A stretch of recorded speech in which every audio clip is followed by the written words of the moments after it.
What if I told you that there exists a category of aesthetics based around the idea that if we as humans further technology, it would make us better as a society? The idea that we could do great things with this new power we've created. The aesthetic consists of bright colors, Y2K themes, and most of all, a whole bunch of lies about what the future had in store for us. Frutiger Aero is a genre of aesthetics that I personally love and hate. In my opinion, there's a very long history between us, the internet, and Frutiger Aero, and I want to lay that out for you today. What once started out as this perfect aesthetic to symbolize the connection between nature and technology has ended up being a very bittersweet aesthetic, especially as we get further along in society. This video will be broken up into a couple of different sections as we touch on different forms of Frutiger Aero and how we as a society came to accept these different renditions of it. I'll also be reading off the definitions from the Aesthetics Wiki, so please make sure to check the description to make sure to find the links that are being shown on screen. A lot of aesthetics and core suffixes are coined by those partaking in the aesthetic. These aren't real words with definitions, and because of this, the source material on these are very minimal. Thanks for bearing with me, of course. Frutiger Aero is something that's hard to put into words for me.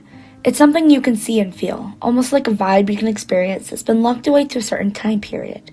To read the definition, Frutiger Aero, known as Web 2.0 gloss, is a broad design style and aesthetic that was prevalent in advertising, media, stock imagery, and technology from roughly 2004 to 2013, following the end of the Y2K era and overlap with the McBling and Electropop 08 aesthetics. It is characterized by its vast use of skeuomorphism, glossy textures, cloudy skies, tropical fish, water, bubbles, glass, lens flare, sprawling patterns, humanism, aeroglass, bokeh, Frutiger fonts, abstract tech, auroras and bright, vibrant colors, usually greens and blues. It is an aesthetic about us as a society being healthy and clean while also furthering ourselves together. It's about sustainability and technology, and it's utopic. This is what they all expected the future to look like with technology. So pristine, so nice, so happy. Many people are under the impression that Frutiger Aero is a new aesthetic, but this is due to the fact that Frutiger Aero didn't actually have a name when it was popularized in the early 2000s. That's why I say it's more vibe and less a proper aesthetic. It would be hard to incorporate Frutiger Aero into your fashion taste. Not impossible, but hard. The reason why Frutiger Aero went unnamed as long as it did was due to multiple factors. One reason is because it was originally linked to skeuomorphism, which is something we'll address more in just a minute. Another was because it's inherently a crossover between a multitude of aesthetics and core suffixes from that time period. I'm going to quickly read off the history of the McBling and Electropop 08 crossover to better paint a picture on how Frutiger Aero firmly set grounds in both of the aesthetics. The first signs of the McBling aesthetic began around the turn of the millennium. It was at this time that the Y2K aesthetic began to decline and the transitional 2K1 aesthetic rose due to the oversaturation, the dot-com burst, paranoia in the wake of 9/11, etc. The McBling era ended in late 2008 with the Great Recession, Barack Obama's election, and the backlash against the 2000s culture setting in. This led to Electropop 08/hipster/Jersey Shore era, which lasted from about 2008 to 2013. The visuals for Electropop 08 consist of asymmetrical geometric shapes, diagonal lines, CMYK color palettes, soft gradients, triangular or square patterns, or colorful polygonal designs. Avant-garde Profuse also shares some visual elements and aspects of Frutiger Metro, Super Flat Pop, and Victor Hart, like vibrant color, flat designs, geometric shapes, and vector-based graphics. All of these things both helped to elevate and pave the way for Frutiger Aero to cement itself in society as we know it today. It took the clean and healthy aesthetic and helped foster something new that wasn't quite there before, skeuomorphism. They created something memorable for this core suffix, something that was specific to Frutiger Aero. The bubbles and the glossy textures that were previously mentioned, those are the skeuomorphism of it. But let's actually address what skeuomorphism is. Skeuomorphism is a term often used with graphical user interface design to describe interface objects that mimic their real-world counterparts and how they appear and or how the users can interact with them. For example, it's the way the old YouTube app used to be a television icon, or how the microphone app is a microphone. This can originally be confusing when trying to relate this to Frutiger Aero because it doesn't initially seem apparent on how the two correlate. This is because Frutiger Aero is a subgenre of skeuomorphism. Frutiger Aero uses aspects of skeuomorphism such as blocky designs, the bubbles, the specific to Frutiger Aero design as a way to stand out.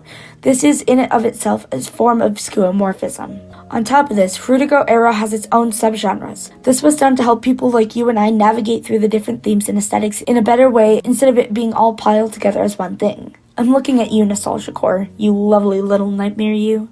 Frutiger Eco is one of the most popular subgenres of the Frutiger variety. This is where the clean and eco-friendly pieces of the aesthetic comes from, and it's this subgenre that feels the most bittersweet to me. To read the definition, Frutiger Eco focuses on renewable energy, living in harmony with nature, while also incorporating futuristic themes and architecture centered around nature and sustainability. Frutiger Eco was a popular aesthetic prevalent in images, advertising, graphic designs, etc. of the mid-2000s and early 2010s that tried to spread awareness of climate change while also encouraging optimism in the form of images portraying a utopian, eco-friendly, and advanced future. These motifs are similar to solarpunk and cyber-paradicism. This is why Frutiger Aero as a whole hurts me.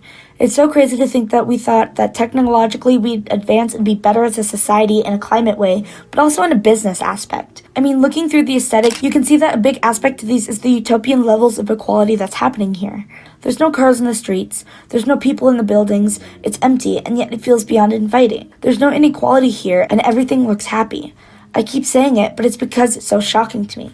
This is what they thought society would be like. But Frutiger Eco would eventually decline by the year 2017. Another subgenre under the Frutiger Aero core is known as Frutiger Aqua Aero, but for this section we'll just call it Frutiger Aqua. This subsect of aesthetic is founded on the bubbly water aesthetics of Frutiger Eco and pushes it to the max. Frutiger Aqua is the aesthetic you see on your screensavers and your soap bottles. We see massive amounts of futurism as well as a utopian clean ocean, but it stands out with its beach aesthetics. There's something very coconut girl about this in the way it depicts ocean life. The description of it states, "The visuals for Frutiger Aqua is its imagery related to the sea, the ocean, and beach environments. This aesthetic often features common aquatic creatures such as fish, dolphins, and whales, but seagulls and butterflies are used as well, similar to Frutiger Aero." Aesthetics Wiki also states that Frutiger Aqua likely got its name from Apple's Aqua UI features, but there's nothing to back this up. I, however, like the idea that this is where it got its name, considering how strong of a Frutiger Aero vibe Apple always seems to go. Frutiger Aqua would eventually decline in popularity around 2010 due to the corporate side marketing Frutiger Aqua towards children. Children grow up and move on. Not a very good business model if you ask me. I say this a lot, but coming up next is probably one of the most popular forms of Frutiger Aero, it being the one that practically wiped all the others off the court and forced them to conform to its style, Frutiger Metro. Frutiger Metro is the broad design aesthetic that encompasses the Frutiger Metro-based graphic design of the 2000s, utilizing glossy textures, abstract flourishes, humanism, nature, gradient blocks, and bloom elements. It combines flat, minimalist graphics with the maximalist design philosophy, typically catering to a preteen, teenage demographic. If you grew up in the late 2000s, you have absolutely seen the designs for Frutiger Metro. The iconic flat design with the bright pops of color makes it extremely hard to miss, and they were plastered across almost every computer screen in the early 2010s. This is the OG corporate art style. Forget the ugly corporate art you see in 2023. This is what my mind immediately goes to when you say corporate art style. You can see it on brands all across the spectrum of products, and it's something we just casually accepted. Frutiger Metro is also what eventually signed Frutiger Aero's ticket out of the station. Because of the introduction of the flat, minimalist designs, it was quickly adopted by many other aesthetics, and the former versions of Frutiger Aero were quickly forgotten. This is what caused the decline of many of the other genres. Because of this, when Frutiger Metro itself started to decline, it marked the end of an era. Frutiger Metro would eventually decline due to the flat Metro aesthetic, which removed all themes of Frutiger Aero. This is when flat Frutiger Aero would turn into straight-up flat designs. The minimalistic designs with simplistic layouts just didn't mend well with what Frutiger Aero meant and represented, and it eventually hammered away at every individualistic bit it had before it was unrecognizable. Frutiger Metro was the last attempt at conforming to the masses, and in turn, causing all the other subgenres to conform to it. When flat design became unappealing, it truly killed off what we once knew as Frutiger Aero. So where does this leave us?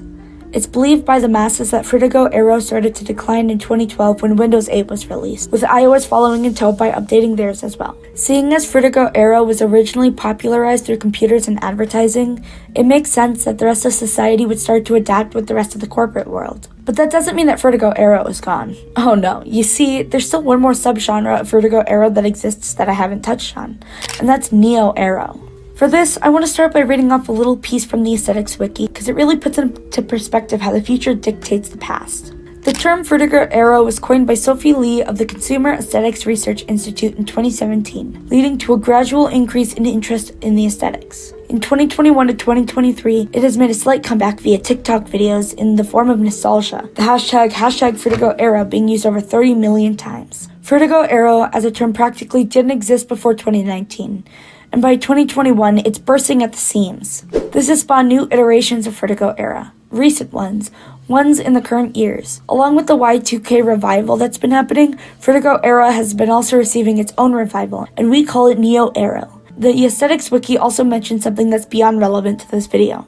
This is an example of the 20-year nostalgia cycle, as Frutiger Aero began triggering mass nostalgia for people around 18 years after its emergence. For those not in the know, the 20-year nostalgia cycle is the belief that every 20 or so years, nostalgic items will become trendy again, whether this be fashion, music, art, or aesthetic like Frutiger Aero. On top of this, we're also able to look back with insight on what society does look like. We know what the oceans actually look like. We know what skyscrapers and buildings like that do to the planet. The cables in the oceans are not a good thing, and the aquatic life are not happy like this. It's a sad and grim reality, but it's something we have to be aware of if we want to change it in the future. Frutiger Aero is proof that we have to have a different approach to climate change, because the one we used to have clearly did not work.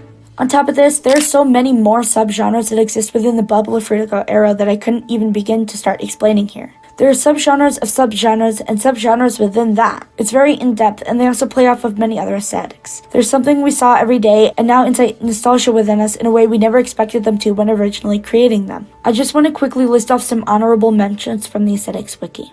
Vector flourish, which is the aesthetics that are characterized by vectors, flourishes, flower patterns, occasional vague nature, iconography, and abstract imagery. Funky Metro, which is one of the most common sub-aesthetics of Frutiger Metro. Music and partying are the most defining themes of the sub-aesthetic. Musical instruments, speakers, DJ mixers, headphones, microphones, and human silhouettes also being prominent characteristics. Dark Aero is a subgenre of Frutiger Aero popular from 2006 to 2019. It uses a darker color palette contrasting with depth-filled, colorful motifs characteristic of Frutiger Aero. Jolly Aero is the design aesthetic similar to Frutiger Aero and Vector Flourish, but with a specific theme and style that incorporates influence from Christmas and other similar holidays. And Frutiger Aurora. Frutiger Aurora is a subgenre of Frutiger Aero that focuses on the aurora visual. Frutiger Aurora emerged in early 2000s towards the end of the Y2K era and maintained its popularity into early 2010s. Frutiger Aurora's first major appearance was in the Mac OS X, in which it appeared as a series of wallpapers.